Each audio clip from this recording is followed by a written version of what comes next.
to talk about you. Firstly, I'm so honored that you have joined us today and that you made some time to have a conversation with us. Of course. And I'd like to talk about you and your advocacy work. I know that you are an ambassador for UNICEF. Can you tell us a little bit about the work that you do with UNICEF? Absolutely. Yes. I have been working with UNICEF for 6 years now, and I always say this, and I will until the rest of my life, that it's the greatest honor of my life being a UNICEF ambassador and being able to use the voice I've been given and the platform that I've been given to amplify the voices of the women of the world who don't have one, who have been silenced, who have been denied their right to an education. And so my work with UNICEF focuses on that, on the fight for gender parity, on the empowerment of women.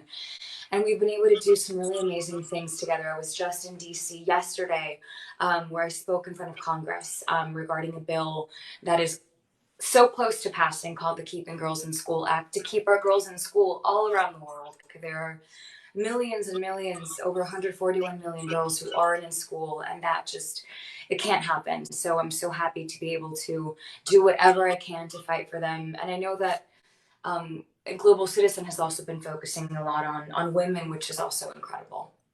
Yeah, we absolutely have. We've had a look at what the world looks like right now, and we've kind of focused and seen that women and girls are, the pillars of their community. We have this saying here that if you empower a girl, you empower a community, and at the end of the day, empowering a community is empowering the world. It's the truth. And so that's why it's one of our key pillars for the festival this year. I think it's one of those things that that's how we're going to end extreme poverty and end it together, if we put girls in leadership positions and we give them the opportunity to create change. But I'm sure a lot of people are, their hearts are warmed by what you just said. What made you decide to, decide on this route of advocacy work? Why did you decide on this, and why was this, an inspiration for you? I was raised by a really extraordinary woman, and she embedded in me at a very young age the truth and the reality that the greatest force in the world is that of an educated woman. And I opened my eyes at a very young age to the reality that for a lot of women around the world, especially in underdeveloped countries, education isn't a right but a privilege. And that just can't be. This reality has to change, because like you said, women and girls are our future. Societies thrive when women and girls are educated and economically independent. It's almost sounds like such a simple solution, and yet there's so much work that is left to do. So that's kind of where it all started for me, and it's been so beautiful to see over the years the change that has happened, and it gives me a lot of hope that we have a long way to go, but we will get there. I think so too. I think with advocates and activists like you, and like our global citizens who are joining in today and taking action where they can, we're not far. We can do it. We can all work together and get to that point where we will achieve gender equality. And I want to just share with everyone listening just what that looks like, and why we're, as global citizens, why we decided on making this one of our pillars. And the first thing is the fact that we know what the last 2 years have looked like for all of us. I'm sure everyone listening, you don't want the flashback of what the last 2 years are, but we've had the COVID-19 pandemic. Around the world, there's been global conflicts that has been ravaging certain nations. And then, of course, there's food and hunger crises across, my continent here in Africa, but also around the world. And those rates are increasing. And, I think you've spoken about the education factor as well. In these situations when there's a global crisis, global crisis, the women and girls are most affected.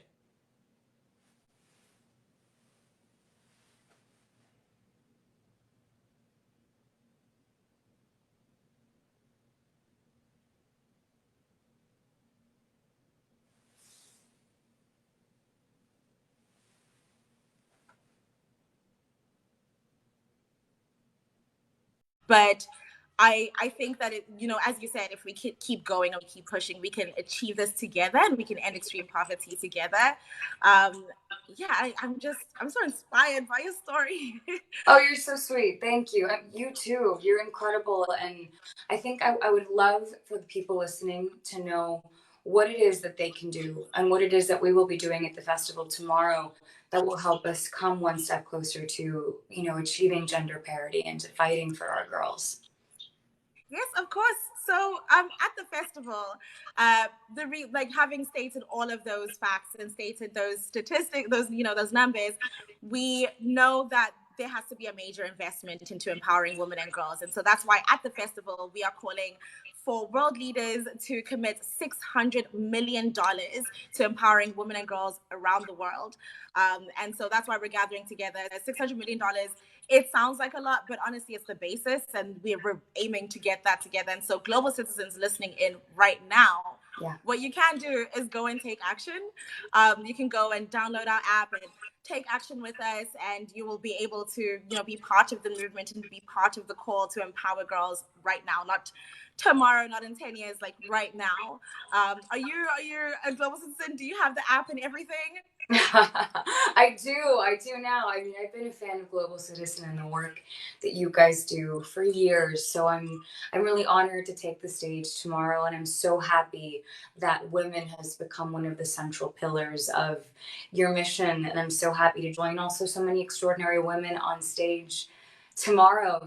Not only artists like Rosalia, who I adore, and Mariah, but I'll also be taking the stage with a really admirable and extraordinary young climate activist, and we'll be talking about the importance that we have, all of us here as global citizens, to be leaders in our mission to protect our planet, because it's the only home that we have. I think that's amazing. I hadn't actually thought about, the fact that there are so many incredible women taking the stage tomorrow. I was thinking about you and Mariah first and foremost. But of course, there are incredible women taking the stage tomorrow. And in Accra as well, there's someone from South Africa, and she also advocates for women and girls, and she'll be a global citizen. She is a Global Citizen Prize winner, and I'm so excited to see her. Oh, amazing. So it's going to be a great time. South Africa is one of my favorite countries in the world. Africa in general, that entire continent is just, I haven't been able to visit all of it. I hope to one day, but where I have seen, it's so beautiful, and the people are just so spectacular, and there is still so much need over there, and I'm so happy that Global Citizen is there and that you're there and that we can lift up the voices of everyone over there as well. Thank you so much. And if you do come, we'll welcome you with open arms. Oh my gosh. Let us know. I would love to. Hopefully we'll make that happen soon. Hopefully. So I know we've been speaking a lot about the advocacy side of things and the impact side of things. And I want to remind global citizens tuning in right now to go ahead and download the app, because you can, watch the Global Citizen Festival from there. You can live stream from there, but you can also take action while you're live streaming. But who are you most excited to see in Central Park tomorrow? That's so tough, because all the performances, I mean, Metallica is iconic. Måneskin is incredible. I've seen Jonas Brothers a couple of times live, and I've known them for many years, and they are incredible live. The energy that they bring is amazing, so I can't wait to see them. Rosalia is a powerhouse of a performer, so I would say maybe those two I'm most excited. But I've grown up seeing the images of the Global Citizen concert in Central Park and the thousands of people in Central Park, and I just can't wait to be on that stage and to take in the energy that will be in New York City. It's such an inspiration to be a part of a generation that we are a part of, right? It's filled with such fearless young voices who really are at the forefront of history, at the forefront of change, and I just can't wait to be on that stage tomorrow and celebrate all of that. Who are you most excited for? Oh, that is so. I didn't know the question was coming back to me. Is Sweetie also going to be in Accra? No, but we still love Sweetie, but she's not going to be there. We do have Usher. We have SZA. We have Tim. SZA. That's what I was thinking. And I would encourage everyone to go to SZA's Twitter right now. She's posted some great photos of her in Accra already. So I'm really excited to see her on stage. But also some local Ghanaian acts, Sarkodie and Stoneboy and Jackie. They're going to really light things up. But yeah, I think I'm really excited to see Jackie, who's also a women and girls advocate, as well as Thames.